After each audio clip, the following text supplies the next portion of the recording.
Okay, so I'm gonna quickly walk you guys through making some ghee because I'm actually out because the last time I made it was back in March.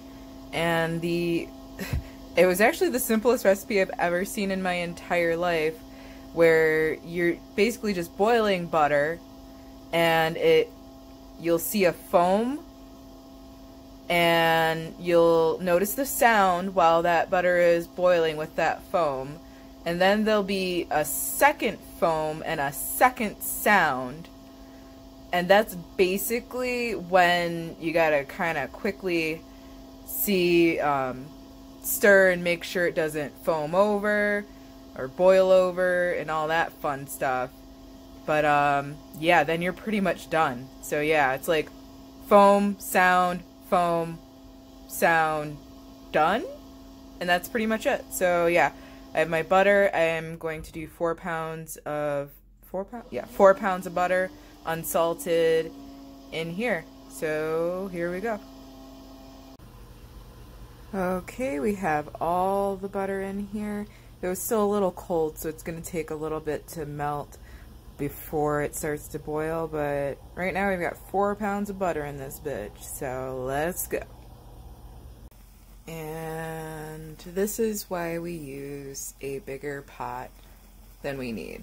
This is about twice the size of the, well, I guess it was a solid. I want to say liquid, but yeah. Either way, you get what I'm saying. So we're going to turn this down a little to ease my frickin' nerves. And let it keep going. But this is the first foam. Probably can't hear a sound, but this is the first foam.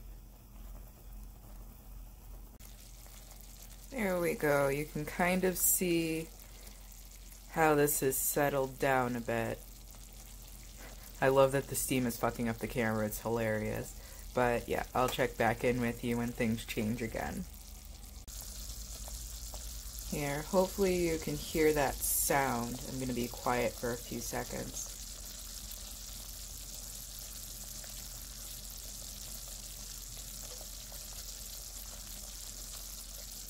Yeah, that's definitely one of the sounds you want to look for. Okay, you can definitely notice that it's not as creamy looking anymore. That has to do with boiling out a lot of the milk solids, and you can also hear a very different sound and a new foam kind of starting to manifest. So I'm going to be quiet so you can hear this sound.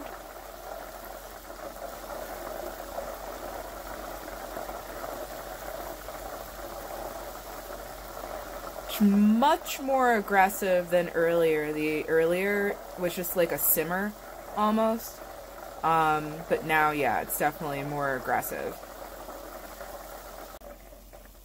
Okay, now you can definitely see the second foam starting.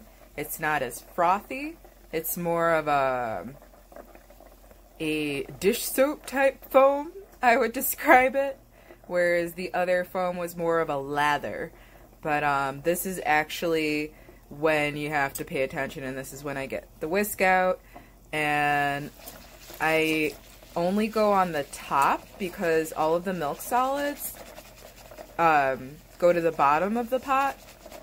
But I just do this, honestly, just to check the color underneath. And also, I'm probably going to turn it down a little bit because now it's starting to poof, as you can see. So we're going to turn it down a little further. That was on medium heat, by the way, because the foam can get a little out of control. And I might have to, let's see, it's still rising. Might have to turn this down. I don't think so. I think I can whisk this down pretty easily. Just wait. See, it goes down pretty easy, but this is why you have to pay attention as soon as that second foam starts to go. Otherwise, it's pretty much hands off. And then I look for like a darker brown color. I think at this point you can actually use it as ghee, but I like to boil out a little bit more of the fat, the milk solids. And yeah, if you actually boil it too much, well, it's never too much because it just starts to smell, oh my god, it smells so nutty and fucking delicious. Like, you guys will not regret making ghee, like, ever in your fucking life. Like, it smells like straight crack, but, like, seriously, it smells like there's sugar and shit in it, and, oh my god, it just smells like good baking, but it's just, you know, butter or ghee.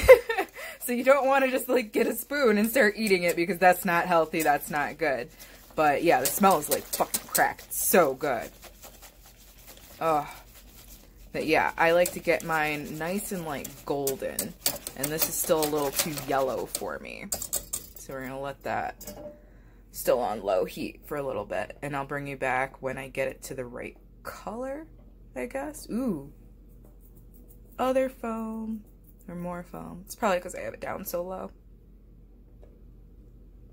And you can barely hear it now. Just kind of a little thumping. Once again, I have it down really low. Okay, so we've gone back frothy again. This is difficult. Trying to see what the color is underneath here. So I'm going to let it go for a little longer, turn it completely off, check the color, and then probably get back to you guys. Alright, I just turned everything off and I moved it off the eye, and you can see how dark that is down there. That slight gold. It's actually most of the milk solids that give it that color down there. It's much more golden, you'll see. And I will show you this after I've poured it and then it's cooled, and or it's cooled enough to pour, and then I'll show you after it's solidified. And bye-bye. Okay, finally cool enough to pour. Look at how beautiful and dark that is. Oh, I'm so excited. And then I will show you, it's gonna lighten up quite a bit once this cools, and you'll get to see once it's solidified. It smells so good. Okay, and we're back now that everything is cooled. And you can see that they have lightened up considerably, and what a pretty color they are. They're like a toffee, not a butterscotch, but a toffee. Beautiful color.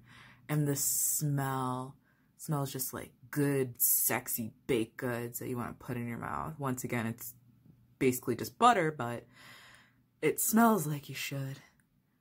So that is ghee, and this will last like 9 months to a year outside of the refrigerator. So that's really great and awesome for spreading onto toast and baking, and it has a higher smoke point and all these great things, better nutritional value, better absorption, and all sorts of things. So yeah, use ghee, use ghee, use ghee. It's better for you than butter. And if you have lactose issues, good stuff. All right. Hope you enjoyed. Bye. I also wanted to show you the milk solids that all boil out, because yeah, that's gross. Look at that. All that black stuff. That's the stuff that upsets my tummy. So, gotta get rid of that. And yeah.